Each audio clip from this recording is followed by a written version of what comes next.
రైతుకి జీవితం మొత్తం పొలం మీద ఆధారపడి ఉంటుందండి. అతనికి అది మినహా ఏం తెలియదు. సమస్య ఏమిటంటే మల్లన్న సాగర్ నిర్మాణంలో పోయిన 14 గ్రామాల్లో అంటే 8 రెవెన్యూ విలేజెస్, ఒక 6 హ్యామ్లెట్ విలేజెస్. ఈ గ్రామాలన్నింటిలోనూ కూడా మెజారిటీ 95% మంది కేవలం వ్యవసాయం మీద మాత్రమే ఆధారపడ్డవాళ్ళు. వాళ్ళకి ఇంకేం చేత కాదు. ఒకటి. రెండోది, అసలు వీళ్ళెవరికీ మల్లన్న సాగర్ అంత పెద్దగా వస్తుందన్న భావన లేదు. ఎందుకంటే ప్రాణహిత చేవేళ్ళ ఇచ్చేసినప్పుడు అది 1.5 టీఎంసీ, అక్కడి నుంచి 50 టీఎంసీ అంటే 15 టీఎంసీ 30 టీఎంసీ ఇట్లా పెంచుతూ వచ్చారు. ఒక్కసారి అంత ఇదయ్యేసరికి వాళ్ళ పరిస్థితి ఏమైంది అంటే పిడుగుపడ్డట్టు అయింది. ఆ పిడుగుపడ్డ తర్వాత ఇంకా లేచే పరిస్థితి లేదు వాళ్ళెవ్వరికి. చాలామంది రైతులు వాళ్ళ పరిస్థితి ఏమిటంటే ఈ రైతుల్లో 5 గుంటల ల్యాండ్ నుంచి 5 ఎకరాలు మ్యాక్సిమం, అంటే ఇంకొంతమంది 8 ఎకరాలు 10 ఎకరాలు ఉన్నవాళ్ళు ఉన్నారు. కానీ చాలా తక్కువ మంది 5 ఎకరాల పైన ఉన్నవాళ్ళు. ఎక్కువ మంది 1, 1.5, 2 ఎకరాలు ఉన్నవాళ్ళు. వీళ్ళందరికీ గవర్నమెంట్ మేము అద్భుతమైన కాంపన్సేషన్ ఇస్తున్నామని చెప్పి, అంటే ముందేమో 5.85 లక్షలు అన్నారు, దాన్ని 6 లక్షలు చేశారు. 6 లక్షలు చేసి అందరికీ కాంపన్సేషన్ ఇచ్చారు. మార్కెట్ రేట్తో కంపేర్ చేసుకుంటే ఇది జస్ట్ నథింగ్. మార్కెట్లో ఎకరా 30, 35, 40 లక్షలు, 50 లక్షలు, కొన్ని చోట్ల అయితే 80 లక్షల వరకు పోయింది. అటువంటి వాళ్ళకి మార్కెట్ రేట్ ఇస్తున్నాము, మార్కెట్ కన్నా మెరుగైన పరిహారం ఇస్తున్నాము, గతంతో కన్నా మెరుగైన పరిహారం ఇస్తున్నామని ఇచ్చారు. ఇప్పుడు పరిస్థితి ఏమిటంటే చాలామంది వాళ్ళ దగ్గర డబ్బులు అయిపోయాయి. లిటరల్గా మనకి గజ్వేర్లో అడ్డా కూలీలుగా దొరుకుతారు వీళ్ళంతా.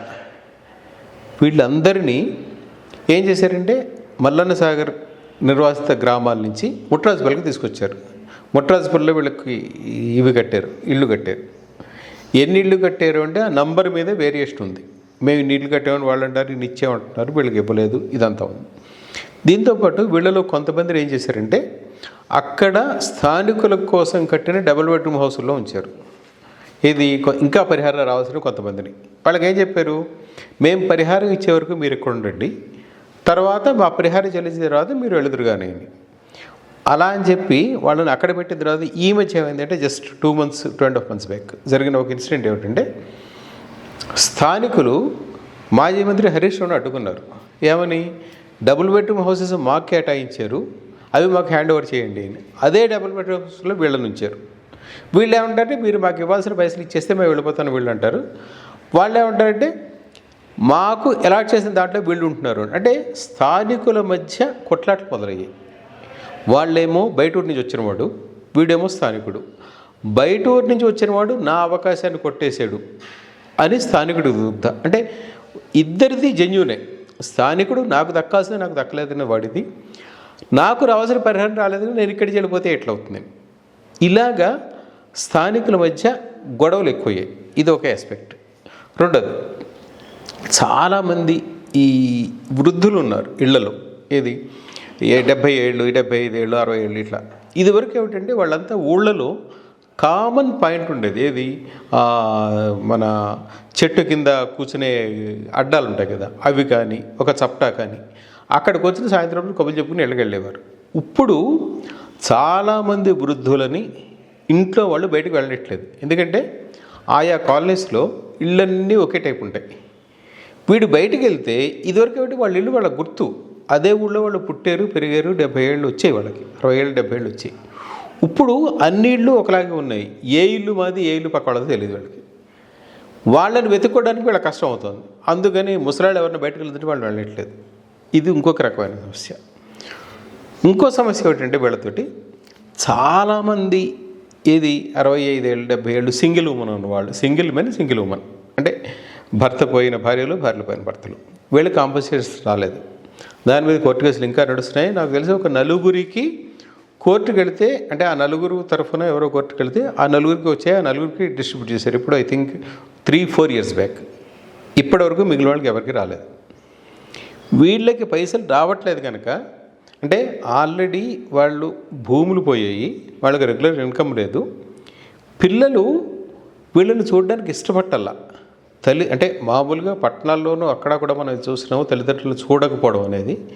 ఇక్కడ పరిస్థితి ఏంటంటే వాడు బతకడానికే పరిస్థితి లేదు, వాడికి రెగ్యులర్ ఆదాయం లేదు, వాడు అడ్డాకూలీగా మారాడు. ఆ అడ్డాకూలీగా మారిన వాడు తల్లిదండ్రులు చూడడానికి కష్టం అవుతుంది. సో తల్లిదండ్రులు చూడడానికి వాళ్ళు ఇష్టపట్టాల, వీళ్ళు కాంపన్సేషన్ పట్ల ఈ గొడవ ఇట్లా నడుస్తూనే ఉంది. ఇది ఒక ఆస్పెక్ట్. ఇంకొక ఏంటంటే మొత్తం ఈ ఊళ్ళన్నింటినీ ఒకచోట తీసుకొచ్చి పెట్టారు, ఇది బాగుంది. చాలా చాలా ఊళ్ళకి అసలు శ్మశానం కూడా లేదు. వాళ్ళు అంతా ఇక్కడ ఓపెన్ ఏరియాలో ఇట్లా శవాలు దహనం చేస్తున్నారు. చాలా ఘోరమైన పరిస్థితి. వర్షం వస్తే ఆ వర్షంలో పైన ఏదో ఇచ్చేసుకుని అంత ఇది. అంటే ఇట్లా చెప్పుకుంటూ పోతే చాలా ఉన్నాయి. ఒక కేసు నాకు తెలిసిన ఒక రీసెంట్ కేసు కదా, అప్పటి కేసే. ఒక ఇది ఏంటంటే ఒకే కుటుంబంలో అల్లుడు మామ అల్లుడు చనిపోయాడు. ఎట్లాగంటే అల్లుడు అతని ఏటిగట్టు కృష్ణాపురం అనుకుంటా, ఏటిగట్టు కృష్ణాపురం గుర్తు, ఆ ఊరు అతని పేరు కనకయ్య. అతను అక్కడికి వెళ్ళాడు. ఇది ఊరు మునిగిపోతుంది, మీ సామాను ఖాళీ చేయండి అన్నారు. ఇంట్లో సామాను ఉంది, అది ఖాళీ చేయడం కోసం వెళ్ళాడు. అతను ఖాళీ చేయడం కోసం వెళ్ళినప్పుడు అతనికి అంటే ఇంట్లో సామాను అతను తీస్తున్నాడు, ఊళ్ళో ఉన్న ఎలక్ట్రిక్ పోల్స్ని గవర్నమెంట్ తీయించేస్తుంది. హెవీ ఇవి ఉంటాయి, హెవీ మిస్టర్ ఉంటుంది, అది తీస్తుంది. తీస్తున్నప్పుడు ఆ స్తంభం ఒకటి వచ్చి అతనికి తగిలింది. ఆ స్తంభం పడడంతో సహజంగానే సీరియస్ ఇంజరీ అయింది. హాస్పిటల్లో పెట్టారు. 3-4 రోజుల తర్వాత చనిపోయాడు అతను. అతను చనిపోయిన 11వ రోజున వాళ్ళ మామ చనిపోయాడు. ఎందుకంటే కూతురు పేరు ఆ అమ్మాయి, అతని భార్య పేరు భాగ్య, నాకు తండ్రి పేరు సరిగ్గా గుర్తులేదు. అతని పరిస్థితి ఏమిటంటే నా కూతురికి ఎలా బతుకుతుంది, ఐ థింక్ అప్పటికి పెళ్ళి 2 ఏళ్ళు 3 ఏళ్ళు లేదు, చిన్న సంసారం, చిన్న పిల్లలు అని చెప్పి ఆమె నా కూతురు ఎలా బతుకుతుంది, దీని భవిష్యత్తు ఏమిటో అని అల్లుడు పోయిన 11వ రోజున మావ చనిపోయాడు. ఇప్పుడు ఆమె అంటే తండ్రి బతుకుంటే ఆమె బతుకు చాలా బాగుండేది.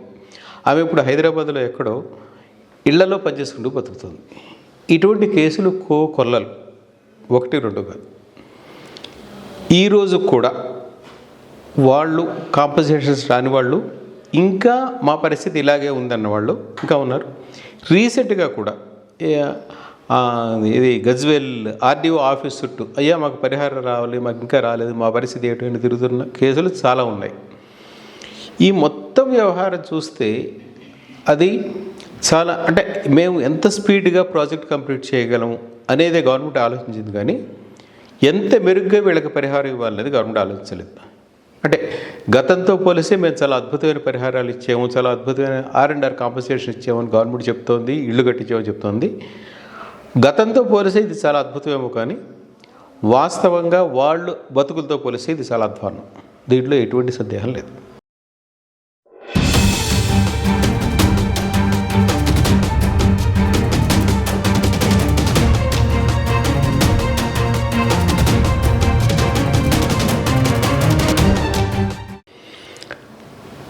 ఈ ల్యాండ్స్ పోయిన రైతులలో చాలామంది చిన్న సన్నకారు రైతులు, ఇందాక మనం చెప్పుకున్నట్టు, వీళ్ళకి కొంతమందికి ఎస్ఎన్ ల్యాండ్స్ కూడా ఉన్నాయి. వీళ్ళు ఫస్ట్ టార్గెట్ చేసింది ఎవరినంటే ఎస్ఎన్ ల్యాండ్స్ తీసుకునేవాళ్ళు.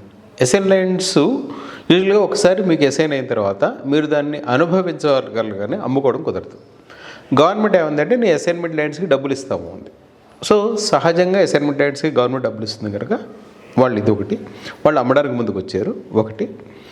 రెండోది ఏమైంది, ఈ అసైన్మెంట్స్ ల్యాండ్ పక్కన, ఇప్పుడు నాకు ఒక 1/2 ఎకరం అసైన్మెంట్ ల్యాండ్ ఇచ్చారు, పక్కన ఇంకో 10 గుంటలో 15 గుంటలో ఏదో కొంత గవర్నమెంట్ ల్యాండ్ ఉంటే వీళ్ళు ఆక్యుపై చేశారు. ఆక్యుపై చేయడం అంటే అది పడవబడింది, ఎవరు వాడటలేదు, వీళ్ళు వాళ్ళని ఏం చేశారంటే, నువ్వు అసైన్మెంట్ ల్యాండ్ కాకుండా ఎక్స్ట్రా ఆక్యుపై చేసావు, అది ఇల్లీగల్, సో నీ మీద కేసు అవుతుందని కొంతమంది వివరించారు. ఇది స్థానికులే చెప్పిన విషయం నాకు. సో సహజంగా ఏమవుతుంది, అసైన్మెంట్ ల్యాండ్కి డబ్బులు రాదు, గవర్నమెంట్ డబ్బులు ఇస్తారంటుంది, పొరపాటుని కేసు అయ్యే అవకాశం ఉంటే అది లేదు. అందుకని వాళ్ళు ముందు సంతకాలు పెట్టారు. ఇలాగా కొంతమంది సంతకాలు పెట్టిన తర్వాత ఏమైంది, గవర్నమెంట్ ల్యాండ్స్ తీసుకుంటుంది, వాళ్ళు అమ్మేస్తున్నారు అనే ఇది వచ్చిన తర్వాత మిగిలిన వాళ్ళ మీద సైకలాజికల్ ప్రెషర్ పెరిగింది. ఇందాక మీరు అడిగినట్లు ఒప్పించడంలో ఈ ప్రెషర్ ఎక్కువ ఉంది, మెప్పించడం కాదు. అండ్ ఇంకొక ఇది కూడా, అంటే అసలు ఓవరాల్గా మనం అందరూ ఆలోచించాల్సిన ఒక పెద్ద విషయం ఏమిటంటే, ఒకసారి మీ ల్యాండ్ నోటిఫై అయితే దాన్ని ఎవడో బయటపడకుండా. ఎందుకు కొండో అంటే మీకు అంటే గవర్నమెంట్ ఆల్రెడీ నోటిఫై చేసింది కనుక వేరే వాడు కొన్నా కూడా మీరు ఇచ్చే మార్కెట్ రేట్ వాడికి రాదు కనుక వాడు కొండు. ఇది ఒకటి. వేరే వాడు కొన్నప్పుడు గవర్నమెంట్ మాత్రమే కొంటా అన్నప్పుడు వాళ్ళు అనివార్యంగా గవర్నమెంట్కి అమ్మి తీరాల్సి వస్తుంది. అమ్మలేదనుకోండి, ఓకే, కోర్టు కేసు అవుతున్నాము, 2 ఎన్నాళ్ళు అవుతుంది. ఎన్నాళ్ళైనా ఒక ఇండివిజువల్ తన జేబులోంచి డబ్బులు ఖర్చు పెట్టుకుని కోర్టు కేసు పోరాడాల్సిందే. గవర్నమెంట్కి అయితే వాళ్ళు అపాయింటెడ్ లాయర్స్ ఉంటారు. It is paid by the system. Government సిస్టంలో వాళ్ళకి జీతాలు వెళ్ళిపోతాయి, వాళ్ళకేం బెంగలేదు. 5 ఏళ్ళు పోరాడినా కూడా గవర్నమెంట్ లాయర్కి అతని జీతం అతనికి వస్తుంది. కానీ ఒక ఇండివిజువల్ పోరాడాల్సి వస్తే అతను జీరో అయిపోతాడు. ఒక 10 లక్షలు 15 లక్షలు అతను ఈ కోర్టు కేసు అని పక్కన పెట్టుకుంటే కూడా ఒక 2 ఏళ్ళు వేసరికి అతను జీరో అయిపోతాడు. ఈ పరిస్థితి ఉంది. సో చాలామంది పోరాటం చెయ్యలేని పరిస్థితిలో అమ్మేసుకున్నారు, పోరాటం చెయ్యలేరు కూడా. వీటితో పాటు ఈ మొత్తం వ్యవహారంలో చెప్పాల్సిన ఒక ఇంపార్టెంట్ ఇదేమిటంటే, గవర్నమెంటు మేము మార్కెట్ రేటుకి 4 రెట్లు ఇచ్చాము అని చెప్పుకుంటూ వచ్చింది. ఎస్, రైట్, వాళ్ళు చెప్పింది కరెక్ట్. దీంట్లో మన సాధారణ సమాజం చేసిన ఒక తప్పిదం కూడా రైతులకి నష్టం కలిగించింది. అంటే సాధారణ సమాజం అంటే పక్క రైతులు అయి ఉండొచ్చు, మనం పట్టణవాసాల్లో ఉన్న వాళ్ళు అయి ఉండొచ్చు, ఎవరైనా అయి ఉండొచ్చు. మనం అందరం చేసే ఒక అంటే తెలిసి చేసే తప్పు, అందరం తెలిసే చేస్తాం. ఈ తప్పు ఏమిటంటే, చాలామంది ల్యాండ్స్ని కొనేటప్పుడు కానీ అమ్మేటప్పుడు కానీ గవర్నమెంట్ రిజిస్ట్రేషన్ రేట్ ఏదైతే ఉందో అదే కడతాం మనం. ఇది లీగల్గా కరెక్ట్, దీంట్లో ఎటువంటి డిస్ప్యూట్ లేదు, ఐ డూ అడ్మిట్. అయితే ప్రాబ్లం ఎక్కడ వస్తుందంటే, మనం వాళ్ళందరికీ నేను ఒక ప్లాట్ కొన్నాను అనుకోండి, ఒక ఫ్లాట్ కొన్నాను అనుకోండి, ఆ ఫ్లాట్ కాస్ట్ 30 లక్షలు 35 లక్షలు 40 లక్షలు అనుకోండి. నేను దానికి రిజిస్ట్రేషన్ కాస్ట్ పే చేసేది, రిజిస్ట్రేషన్కి నేను పే చేసే అమౌంట్ 10 లక్షలకో 12 లక్షలకో 8 లక్షలకో పే చేస్తాను. సో మార్కెట్ రేట్ ఎంత అంటే 8 లక్షలు, నేను పే చేసే రేట్ ఎంత 32 లక్షలు 35 లక్షలు. దీంట్లో నేను ఎక్స్ట్రా పే చేసే అమౌంట్ బ్లాక్ మనీ, వాళ్ళు తీసుకునే అమౌంట్ బ్లాక్ మనీ. ఇది నాకు తెలుసు, అంటే పే చేసేవాడికి తెలుసు, తీసుకునేవాడికి తెలుసు, గవర్నమెంట్కి తెలుసు. ముగ్గురు వేరువేరు కారణాల దృష్ట్యా మౌనంగా ఉంటున్నారు. పే చేసేవాడు ఎందుకు మౌనంగా ఉన్నాడంటే, ఈ డబ్బులు లెక్క చెప్పాల్సి వస్తే నీకు ఈ డబ్బులు ఎక్కడి నుంచి వచ్చింది అని చెప్పాలి. చాలా సందర్భాలు ఇది చెప్పడం కుదరదు, అందుకని వీడు మౌనంగా ఉంటాడు. తీసుకునేవాడు ఎందుకు మౌనంగా ఉంటాడంటే, వీడికి ఎక్స్ట్రా మనీ వస్తుంది, 1. 2, రేపు పొద్దుడు ఎక్కడ ఇన్వెస్ట్ చేసినా వాడికి ఇబ్బంది ఉండదు, అందుకని వాడు చెప్పడు. గవర్నమెంట్ దీన్ని ఎందుకు కరెక్ట్ చేయదు అంటే, కరెక్ట్ చేస్తే దీని ప్రకారం స్టాంప్ డ్యూటీ పెరుగుతుంది. స్టాంప్ డ్యూటీ పెరిగితే పబ్లిక్ నుంచి ఓట్లు రావు, అందుకని వాళ్ళు పే చేయరు. అంటే ఎవరికి వాళ్ళు ఇక్కడ 3 దొంగలు. ఈ 3 దొంగలు కలిసి ఏం చేశారంటే, యాక్చువల్ మార్కెట్ రేటు ఇది registration actual market rate reflect కాకుండా చేశారు, ఇది రిజిస్ట్రేషన్ డాక్యుమెంట్స్లో. ఈ కారణంగా అంటే బిల్డింగ్ రేట్ కానీ ల్యాండ్ రేట్ కానీ వాటెవర్ మనం దేని గురించి మాట్లాడుకున్నా అది ఏమవుతుందంటే చాలా మినిమల్గా ఉండిపోతుంది. ఇప్పుడు చాలా చోట్ల మల్లనసాగర్ గ్రామాల్లో జరిగింది ఏమిటంటే, అక్కడ ల్యాండ్ రేట్స్ ఎకరానికి 50,000 60,000 మాత్రమే ఉంది రిజిస్ట్రేషన్ రేటు. కానీ యాక్చువల్ మార్కెట్ రేటు దానికి 10 times 15 times ఉంది. గవర్నమెంట్ ఏం చెప్పింది, నీ మార్కెట్ రేట్ 60,000 కదా, నీకు దానికి 4 రెట్లు ఇస్తుంది. అంటే ఈ దానికి ఎక్స్ట్రా వాళ్ళ క్యాలిక్యులేషన్స్ ఉన్నాయి, ఆ క్యాలిక్యులేషన్స్లో 2.5 లక్షలు ఎంత అవుతుంది, దానికి 100 times వేసి ఇట్లా లెక్కలు చెప్పి వాళ్ళు ఏం చెప్పారంటే, నీకు 5 లక్షలు 6 లక్షలు ఇస్తున్నాము, నీకు రావాల్సిన దానికన్నా almost more than 4 times 5 times ఇస్తున్నాము, నీకు ఏమిటి ఇబ్బంది అని. కానీ వాస్తవానికి ఏమిటి అంటే, ఇది కేవలం document registration rate, government document ఎంతకి మనం చెప్తామో అది మాత్రమే. వాస్తవం రేటు మార్కెట్ రేట్ వేరు. ఈ మార్కెట్ రేట్ ఎవరు డిటర్మైన్ చేయాలి అంటే గవర్నమెంటే డిటర్మైన్ చేయాలి, అది చెయ్యదు, ఎందుకంటే వాళ్ళ కారణాలు అనుకున్నాయి. ఈ కారణాల దృష్ట్యా రైతు ఎంత నష్టపోయాడు అంటే, చాలామంది రైతులు అంటే 6 లక్షలు వచ్చింది, మామూలుగా వాళ్ళు ఆ ల్యాండ్ కనుక బయట అమ్ముకోగలిగితే, బయట ఎవడైనా కొంటే ఆల్మోస్ట్ 5 నుంచి 6 రెట్లు ఎక్కువ వస్తుంది. అంటే ఇవాళ 6 లక్షల ల్యాండ్ అనుకుంటే అది 30 లక్షలు 35 లక్షలు వస్తుంది. నాకు ఒక అతను చెప్పాడు, అతని పేరు వెంకటేష్, ఐ థింక్ అతనిది సింగారం విలేజ్. సింగారం గ్రామంలో వాళ్ళ కుటుంబానికి మొత్తానికి 25 ఎకరాలు ఉండేది. లిటరల్గా వాళ్ళకి 25 ఎకరాలకి ఎకరానికి 6 లక్షల చొప్పున వచ్చింది. అదే మొత్తం ప్రాజెక్ట్ కంప్లీట్ అయిన తర్వాత, అంటే ఈ కన్స్ట్రక్షన్ అంతా అయిన తర్వాత ఆ పక్క గ్రామాల్లో చూస్తే ఎకరా 80 లక్షలు పోయింది. ఇతనికి వచ్చింది ఎకరానికి 6 లక్షలు, అది వెళ్ళింది ఎకరానికి 80 లక్షలు. అంటే ఎవరికి చెప్పాలి ఇది? అందరికీ తెలుసు, మీడియాకి తెలుసు, గవర్నమెంట్కి తెలుసు, కొనేవాడికి తెలుసు, అమ్మేవాడికి తెలుసు, బట్ నష్టపోయింది రైతు. ఇలాగా అంటే ఆ నష్టాలు ఎంత ఎక్కువ ఉన్నాయి అంటే చాలామంది కుటుంబాలు నాకు తెలిసి ఒక 3-4 జనరేషన్స్ తర్వాత కూడా ఆ కుటుంబాలు స్థిరపడతాయంటే నాకు అనుమానం. 3-4 జనరేషన్స్ అంటే ఇమాజిన్ చేయండి. ఇవాళ మళ్ళీ వాళ్ళు 3-4 జనరేషన్స్ అంటే ముని మనవాళ్ళు అనుకుంటే వాళ్ళు ఎక్కడో ఉంటారు. ఈరోజు మనకున్న ఆర్థిక స్థితి బట్టి ఈరోజు ఆ రైతు ఆర్థిక పరిస్థితి ఏమిటి అంటే 4 తరాల తర్వాత వాడు మళ్ళీ మామూలుగా బతికే స్టేజ్కి రావచ్చేమో, అది కూడా అనుమానం. ఈ పరిస్థితి ఇప్పటికీ కొనసాగుతుంది. దీనికి ఎవరు కారణం అంటే హైదరాబాద్కి కోతవేట దూరంలో రాష్ట్ర రాజధానికి గట్టిగా 100-150 కిలోమీటర్ల దూరంలో ఇంత విధ్వంసం, ఇంత అన్యాయం జరుగుతుంటే ఈ హైదరాబాద్ అన్న పట్టణం కానీ రాష్ట్ర రాజధాని కానీ అసలు ఇది నాకు పట్టదన్నట్టు వ్యవహరించింది.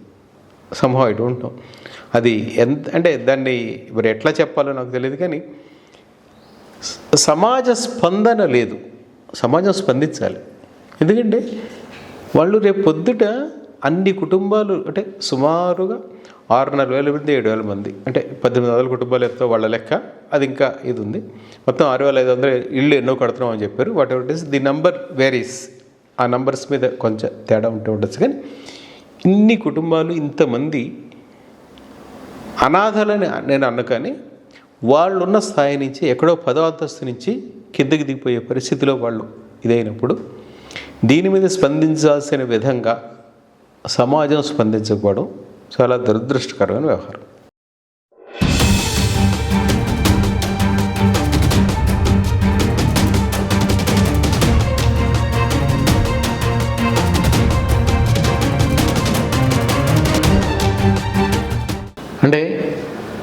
On practical terms yes, as per record yes, on practical terms no. ఎందుకంటే 2013 చట్టం ప్రకారం ఇవ్వాల్సి వస్తే కాంపన్సేషన్స్, వాస్తవానికి కాంపన్సేషన్ ఇచ్చే ముందు ల్యాండ్ రేట్స్ 2 సార్లు రివైజ్ చేయాలి. నోటిఫికేషన్ ఇవ్వడానికి ముందు ఒకసారి, నోటిఫికేషన్ ఇచ్చిన తర్వాత ఒకసారి. తెలంగాణ ప్రభుత్వం అసలు తెలంగాణ గవర్నమెంట్ వచ్చిన తర్వాత, తెలంగాణలో ప్రత్యేక రాష్ట్రం ఏర్పడి గవర్నమెంట్ వచ్చిన తర్వాత ల్యాండ్ రేట్స్ ఆల్మోస్ట్ ఈ ప్రాజెక్ట్ కంప్లీట్ అవ్వడానికి కొంచెం ముందు వరకు అసలు ఇచ్చేయలేదు. ల్యాండ్ రేట్స్ రివైజే చేయలేదు. రివైజ్ చెయ్యని కారణంగా మీరు అన్నట్టు దానికంటే ఎక్కువ కాంపన్సేషన్ అంటే వీళ్ళు ఏం చెప్పారంటే ఆ పాత లెక్కలు చూపించి దానికన్నా ఇది ఎంత మెరుగు అని చెప్పారు. కానీ వాస్తవానికి ఇది మెరుగు కాదు. That is one. Second point, అసలు వీళ్ళందరూ చేసిన ఇంకొక పెద్దది ఏమిటంటే 123 అని ఒక యాక్ట్ తీసుకొచ్చారు. 123 జీవో, నాట్ యాక్ట్. 123 ఒక జీవో ఇష్యూ చేసింది గవర్నమెంట్. ఇది ల్యాండ్ ఎక్విజిషన్ చాలా ఫాస్ట్గా కావడం కోసం. దీంట్లో ఏమిటంటే రైతులు తమంత తాముగా మేము ఇష్టపడి గవర్నమెంట్కి ల్యాండ్ అమ్మేస్తున్నాము మా అవసరాల కోసం అని. ఇదేదో చాలా విచిత్రంగా ఉంటుంది. అసలు ఆ భూమి మీద బతికే రైతు ఆల్మోస్ట్ ఇంకా అది మినహా గత్యంతరం లేదనే పరిస్థితి వస్తే తప్పిస్తే రైతు పొలం అమ్మడు. రైతుకి పొలానికి అంత అవినాభావ సంబంధం. అతను అక్కడే పుట్టాడు, అక్కడే పెరిగాడు, అక్కడే చస్తా అన్నట్టే ఉంటాడు. అతని సైకలాజికల్ ఇది అలా ఉంటుంది. అటువంటిది చాలామంది రైతులు మేము స్వచ్ఛందంగా భూములు అమ్ముకుంటున్నాము అని చెప్పి గవర్నమెంట్కి భూమి అమ్ముతున్నట్టు 123 జీవో కింద వీళ్ళ దగ్గర నుంచి గవర్నమెంట్ ల్యాండ్ తీసుకుంది. ఆ 123 జీవో కింద వీళ్ళ చేత ఇంకొక అఫిడవిట్ మీద కూడా సంతకం తీసుకున్నారు. ఆ అఫిడవిట్ ఏమిటంటే మేము ఈ ల్యాండ్స్కి సంబంధించి దీని రేటు మీద కోర్టుకు వెళ్ళము. ఇది ఎట్లా ఉందంటే లిటరల్గా గవర్నమెంట్కిను ఒక రైతుకో గవర్నమెంట్కో ఒక నిర్వాసితుడికో జరిగిన వ్యవహారంలో లేదు. ఇద్దరు ప్రైవేట్ ఇండివిజువల్స్, ఇప్పుడు మీరు నేను ల్యాండ్ నా ల్యాండ్ మీకు అమ్ముతాను, అమ్మినప్పుడు yes this is agreement price అని మనం అగ్రిమెంట్ రాసుకుంటాం కదా, అలా ఉంది. గవర్నమెంట్ వ్యవహరించాల్సిన శైలి అయితే ఇది ఖచ్చితంగా కాదు. ఎందుకంటే government is something different from individual. Government కొన్ని బాధ్యతలు ఉంటాయి, ఇండివిజువల్గా అంత బాధ్యత ఉండదు, గవర్నమెంట్కి ఉంటుంది. గవర్నమెంట్ ఆ బాధ్యతను పూర్తిగా విస్మరించి సంతకాలు చేసింది. వీళ్ళందరి చాలామంది 123 జీవో కింద ల్యాండ్స్ అమ్మిన అందరూ కూడా మేము ఈ ల్యాండ్ స్వచ్ఛందంగా గవర్నమెంట్కి అమ్ముతున్నాము.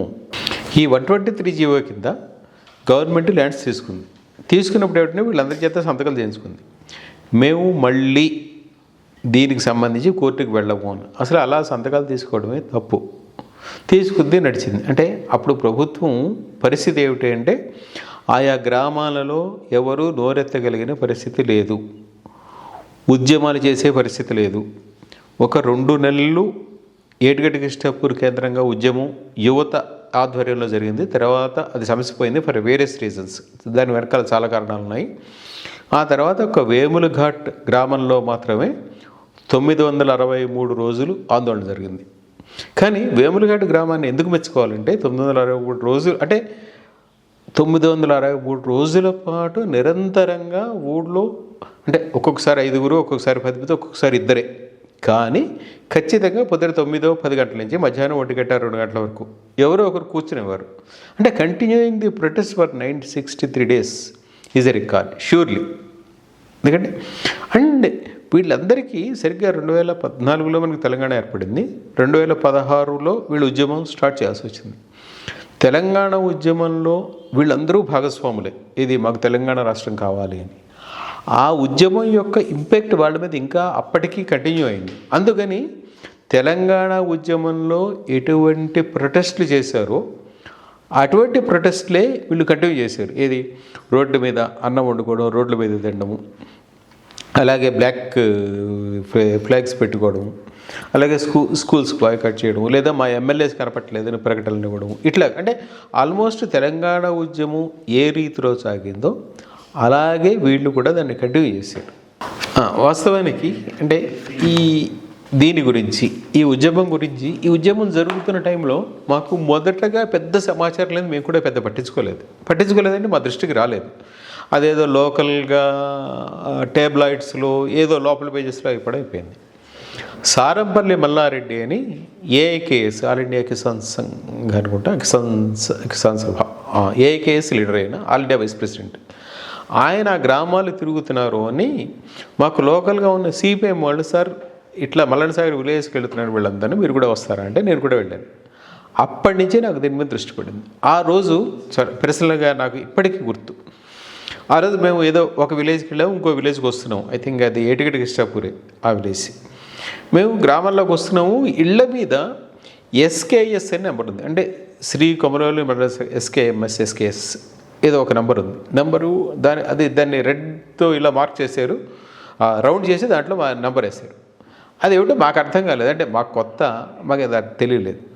అక్కడికి వెళ్ళి చూస్తే అంటే దాని ఇంపాక్ట్ ఏమిటనే తర్వాత అర్థమైంది. ఎస్కేఎస్ అని అది మార్క్ చేస్తే దాని అర్థం ఏంటంటే ఈ ఇంటిని గవర్నమెంట్ తీసుకుంటోంది అనేది దాని గుర్తు అనమాట. అంటే ఆ ఇంట్లో ఉన్నవాడికి నీ ఇల్లు పోతుంది, ఏమిటి పరిస్థితి తెలియదు, వాడికి ఎక్కడ ఉండాలో తెలియదు. వీళ్ళందరి పరిస్థితి ఏమిటంటే అసలు అంటే మా తాత ముత్తాతలు పుట్టిన ఊరి నుంచి మేము సడన్గా రోడ్డు మీద వెళ్ళిపోతే ఏ ఊళ్ళో ఉండాలి? వీళ్ళందరూ చెప్పిన ఒక గొప్ప మాట అంటే చాలా బాధాకరమైన, గొప్ప మాట అనకూడదు, బాధాకరమైన మాట అంటే మేము ఏ ఊరికి వెళ్ళినా మమ్మల్ని బతకొచ్చిన వాళ్ళు అంటారు, ఎట్లాగ బతికేది, మమ్మల్ని ఎవరు ఓన్ చేసుకోరు, మేము ఎప్పుడైనా ఆ ఊళ్ళో మేము బతకొచ్చిన వాళ్ళే కానీ మేము స్థానికులం కాదు, ఇది ఎట్లాగా అనేది వాళ్ళ బాధ. ఒక ఆమె అయితే ఆమె పేరు లంబాడ జ్యోతి అని ఆమె పేరు. అది కూడా నేను ఏదో ఆ విలేజ్ ఇచ్చేసినప్పుడు ఆమె అంది. ఆ విలేజ్లో ఆమె ఇంకో ఒకళ్ళిద్దరు ఉన్నారు. ఆమె చెప్పింది, సరే ఈ ఊళ్ళో అయితే ఇక్కడ ఆ మందుల షాప్ అంటే అక్కడ కిరాణా షాప్ ఏదో ఉంది, ఆయనే ఏది ఈ మందులు కూడా అమ్ముతుంది, గోళీలు కూడా అమ్ముతూ ఉంటాడు, అట్లాగే ఈ సరుకులు, రోజువారీ సరుకులు. వీళ్ళంతా వాళ్ళు స్థానికంగా ఉన్న వాళ్ళు కనుక, వాళ్ళు అలవాటు పడ్డవాళ్ళు కనుక వాళ్ళకి ఏమిటంటే ఉద్దరికిస్తారు, అంటే అప్పుకిస్తారు. అదే దాన్ని మరి పదం ఎగ్జాక్ట్ ఉద్దరి అని అంటారు లోకల్గా, ఉద్దరికిస్తారు. ఆమెకి డబ్బులు ఉన్నప్పుడు ఆమెకి తీస్తుంటారు. ఆమె అనేది ఏమిటంటే, సార్ నాకు ఇక్కడైతే నెలంతా అయిన తర్వాత ఎప్పుడో డబ్బులు వచ్చిన వాళ్ళకి పైసలు ఇస్తానండి, నేను బయట ఊరికి వెళ్ళాను అనుకోండి, అసలు నన్ను ఎవరు నమ్ముతాను, నా బతుకు ఎట్లాగా, మాకందరికీ ఎవరికి ఒక్కసారి పైసలు రావు, మాకంతా అంటే వీళ్ళంతా స్థానిక వృత్తుల మీద, అంటే కన్సార్ వృత్తో ఇంకో వృత్తో లేదా బట్టలు ఉతకడం, వాట్ ఎవర్ ఇట్ ఈస్, అంటే డిఫరెంట్ ప్రొఫెషన్స్ స్థానికంగా ఉండే వృత్తుల మీద ఆధారపడి బతుకుతున్న వాళ్ళు, వీళ్ళకి వేరే ఆధారం లేదు. వీళ్ళ పరిస్థితి ఏమిటి అంటే అసలు బయటకు వెళ్తే మమ్మల్ని ఎవరు నమ్ముతారు, రెండోది బయటకు వెళ్తే వీళ్ళకి పనులు ఎట్లా దొరుకుతాయి. ఇప్పుడు చాకలవాడు అనుకోండి, ఆ ఊళ్ళో ఆ చాకలి వాళ్ళు కొంతమందికి వీళ్ళు ఎలాంటి అయిపోయి ఉంటారు. ఇప్పుడు కొత్తగా వెళితే మేము ఎవరిని వెతుక్కోవాలి. ఇలాగ బాధలు పడ్డవాళ్ళు, భయపడ్డవాళ్ళు చాలామంది ఉన్నారు. వీటన్నిటికి మించి ఇంకొక ఇన్సిడెంట్ చెప్తాను. ఇది అంటే బహుశా మనం అలా చెప్తూ ఉంటే చాలా ఉన్నాయి దీంట్లో. ఒక అతను నాకు చెప్పాడు, అంటే ఉద్యమం పీక్లో ఉన్న టైం, అంటే తెలంగాణ ఇది మల్లన్న సాగర్ కట్టద్దు అని వాళ్ళు ఎప్పుడూ అనలేదు, కానీ మాకు రైట్ కాంపన్సేషన్స్ ఇవ్వండి అని ఎక్కువ గొడవ చేశారు. వాళ్ళు అన్నది ఏమిటంటే, ఒక అతను అప్పట్లో వాళ్ళ పేర్లు చెప్పడానికి కూడా వాళ్ళు భయపడేవాళ్ళు, ఎందుకంటే గవర్నమెంట్ టార్గెట్ చేస్తుందని భయం. సార్ ఇంట్లో మా నాయన మా అమ్మ మాట్లాడుకుంటున్నారండి రాత్రి 1 గంటకి 2 గంటలకి, మన పిల్లలు ఎలా బతుకుతారు, ఎక్కడ బతుకుతారు, వీళ్ళ చదువులు ఎట్లాగా, వీళ్ళ పెళ్ళిళ్ళు ఎట్లా చేస్తారు, ఇక్కడికి వెళ్ళిపోతే మన పరిస్థితి ఏమిటి, వాడు ఏదో డబ్బులు ఇస్తాడు, డబ్బులు అయిపోతాయి. వీళ్ళందరికీ ఏమిటి, గవర్నమెంట్ డబ్బులు ఇచ్చింది కరెక్టే, ఆ ఇచ్చిన డబ్బులు వేరే చోట ఇన్వెస్ట్ చేయడానికి ఒకసారి డబ్బులు రాకపోవడం ఒక ప్రాబ్లం అయితే, బయట అంటే ఇక్కడ 5 ఎకరాలు అమ్మితే బయట 1 ఎకరం కూడా రాని పరిస్థితి మార్కెట్ రేట్ దృష్ట్యా. ఇది ఇంకోటి అయితే, కొంతమంది సరే దూరం అయితే అయింది అని 20 కిలోమీటర్లు 30 కిలోమీటర్లు వెళ్ళి పొలాలు కొనుక్కుంటే, కొన్ని సందర్భాల్లో వీళ్ళు అసలు ఆ పొలానికి కూడా వెళ్ళలేని పరిస్థితి. కారణం ఏమిటంటే దూరం. ఇదివరకు అయితే ఊరి చివరి కనుక నడుచుకుంటూ వెళ్ళేవారు, లేదా సైకిల్ వేసుకెళ్ళేవారు. ఇప్పుడు 20-30 కిలోమీటర్లు వెళ్ళాలి. అక్కడికి వెళ్ళిన తర్వాత ఒక రోజులో పని కాదు, రోజు వెళ్ళి రావాలి, అది సాధ్యం కాదు. ఇంకొన్ని చోట్ల అది అట్లీస్ట్ ఒక కేసు అయితే నాకు గుర్తుంది. అతను ఏమన్నాడంటే, సార్ నేను ఆ ఊళ్ళో పొలం కొనుక్కున్నాను, నా పొలంలోకి నన్ను స్థానికులు వెళ్ళనివ్వట్లేదు, మా ఊళ్ళో నువ్వెలా పొలం కొట్టావని, ఏం చేయాలి అన్నాడు. ఇవన్నీ సమస్యలే, ఒక సమస్య కాదు. అంటే వీళ్ళందరిది ఏమిటంటే దీంట్లో ఇంకొక ఇది, అంటే ఈ వేములఘట్ట గ్రామానికి సంబంధించి ఒక ఇద్దరు, అంటే మాకు ఈ ఉద్యమం జరుగుతున్నంతసేపు మేజర్గా ఇన్ఫర్మేషన్ సోర్స్గా వ్యవహరించింది వై శ్రీనివాసరెడ్డి అని ఒకతను, మొహమ్మద్ హైతుద్దీన్ అని ఒకతను. వీళ్ళిద్దరూ ప్లస్ మిగిలిన వాళ్ళు చాలామంది ఉన్నారు, కానీ బట్ మేజర్గా వీళ్ళిద్దరు ఇచ్చేవారు. వాళ్ళిద్దరిని అంటే అట్లీస్ట్ హైతుద్దీన్ నాకు చెప్పినది, నేను ఈ పుస్తకంలో రాసిన కూడా, వాళ్ళిద్దరినీ కిడ్నాప్ చేసి పోలీసులు ఎన్కౌంటర్ చేస్తామని బెదిరించారు అని. అంటే లక్కీలీ దే గాట్ సేవ్డ్. ఎవరో పక్క పొంట వెళుతున్న వాళ్ళు కారులో వీళ్ళని చూసి, ఏందన్నా హైదరాబాద్ ఏంది ఇక్కడ ఉన్నామని పలకరిస్తే, వీళ్ళు తీసుకెళ్తున్నారని వాడెవరికో తెలిసింది కనుకనే ఆ రోజు మా ప్రాణాలు దక్కాయని వాళ్ళు చెప్పారు. అంటే ఇటున్న పరిస్థితి. దీంతో కూడా ఆ ఉద్యమం కవర్ చేయడానికి మేము ఎప్పుడైనా ఊళ్ళలోకి వెళితే, అసలు మీ అక్రిడేషన్ కార్డు, మీ ఐడెంటిటీ ఉంటే కానీ మిమ్మల్ని ఆ ఊళ్ళలోకి అలౌ చేసేవారు కాదు. ప్రాజెక్ట్ కంప్లీట్ అయ్యే వరకు అన్ని ఊళ్ళ ఇంటి దగ్గర ఇదే పరిస్థితి. మొత్తం మల్లన్న సాగర్ చుట్టూరా ఉన్న గ్రామాలు అన్ని చోట్ల మీ ఎంట్రీ కార్డు, మీకు ఐడి కార్డు ఉండాలి, మీరు ఎవరిని కలవడానికి వెళ్తున్నారో చెప్పాలి. That is 1. రెండోది, పొరపాటున ఎప్పుడైనా పోలీసులు అక్కడ లేని సందర్భంలోనూ ఇంకోటో మీరు ఊళ్ళోకి వెళితే, మీరు వెళ్ళిన 5 నిమిషాల్లో పోలీసులు అక్కడికి వచ్చేసేవారు. ఒకసారి పోలీసుని చూసిన తర్వాత స్థానికుడు ఎవడైనా నోరు ఎత్తడానికి భయపడేవాడు, ఎందుకంటే వాడు ఐడెంటిఫై అయిపోతాడు, ఎవరితో ఎవరు మాట్లాడాడు, అయిన తర్వాత వాళ్ళు టార్గెట్ అయిపోతారు. సో వాళ్ళు మాట్లాడడానికి కూడా భయపడ్డ పరిస్థితి. ఈరోజు కూడా వాళ్ళు నిర్వాసితులు ఆర్డీఓ ఆఫీస్ చుట్టూ, కలెక్టర్ ఆఫీస్ చుట్టూ తిరుగుతున్నారు అంటే కాంపన్సేషన్ రాలేదనేదే లెక్క. అంటే ఆ కాంపన్సేషన్ వచ్చినది మళ్ళీ నేను అడిగితే నాకు ఇవ్వరు కనుక నేను తిరగను. రాలేదు కనుక వాళ్ళు తిరుగుతున్నారు. మల్లన్న సాగర్ కట్టి 4 ఏళ్ళు అయిపోయింది. 2021లో టెస్ట్ దీని మీద నీళ్ళు 2021 ఆగస్టులో అనుకుంటా, ఆగస్టు 23 ఎప్పుడు నీళ్లు రిలీజ్ చేశాడు.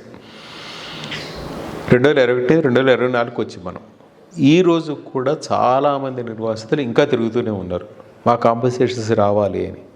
నేను రీసెంట్గా చెప్పిన మీకు గజ్వేల్ ఎగ్జాంపుల్, ఈ సంగాపూర్ అనే గ్రామంలో పెట్టారు వీళ్ళందరినీ, కొంతమందిని ముట్రాజ్పల్లిలో పెట్టారు. ముట్రాజ్పల్లిలో పర్మనెంట్గా ఇల్లు కట్టేసి ఇచ్చారు. సంగాపూర్లో ఏమో డబుల్ బెడ్రూమ్ హౌసెస్ బయట స్థానికులు ఎవరికైతే కట్టారో వాళ్ళ దాంట్లో వీళ్ళని ఉంచారు. వీళ్ళందరూ ఏమిటంటే ఈరోజు కూడా ఇంకా అక్కడ మా కాంపన్సేషన్స్ రావాలి అని తిరుగుతున్నారు. ఎప్పటికీ ఇదవుతుందో తెలియదు. అట్లీస్ట్ కొత్త గవర్నమెంట్, ఇప్పుడు గవర్నమెంట్ వచ్చింది, ఈ గవర్నమెంట్ వాళ్ళకి న్యాయం చేస్తామని చెప్పింది. రేవంత్ రెడ్డి కూడా ఇంతకుముందు చాలాసార్లు హామీ ఇచ్చాడే, ఏది ఆయన అపోజిషన్ లీడర్గా ఉండగా, ఈ పీసీసీ ప్రెసిడెంట్గా ఉండగా, అపోజిషన్ లీడర్ కాదు పీసీ ప్రెసిడెంట్ ఉండగా ఆయన కూడా హామీ ఇచ్చాడు, వీళ్ళని ఇచ్చేస్తాను. Let us wait and see what happens. వీళ్ళందరి దీన్ని ఇచ్చేస్తూ నేను రీసెంట్గా ఊళ్ళు నీళ్లు కన్నీళ్ళు ఈ పుస్తకం తీసుకొచ్చాను. ఇది తెలుగులో వచ్చింది. ఇంతకుముందు రిజర్వాయర్స్ ఆఫ్ సైలెన్స్ అని రిజర్వాయర్స్ ఆఫ్ సైలెన్స్ అని ఒక పుస్తకం తీసుకొచ్చాను. అది ఇంగ్లీష్లో వచ్చింది. అది లాస్ట్ నవంబర్లో రిలీజ్ చేశాను. ఇది ఈ మధ్య మొన్న 16వ తారీఖున రిలీజ్ చేశాను. సో అట్లీస్ట్ వీటిని చూసైనా గవర్నమెంట్ కొంత రెస్పాండ్ అయితే వాళ్ళకి లబ్ధి చేకూరుతుంది, వాళ్ళ కష్టాలు తీరుతాయని ఆశిస్తాను.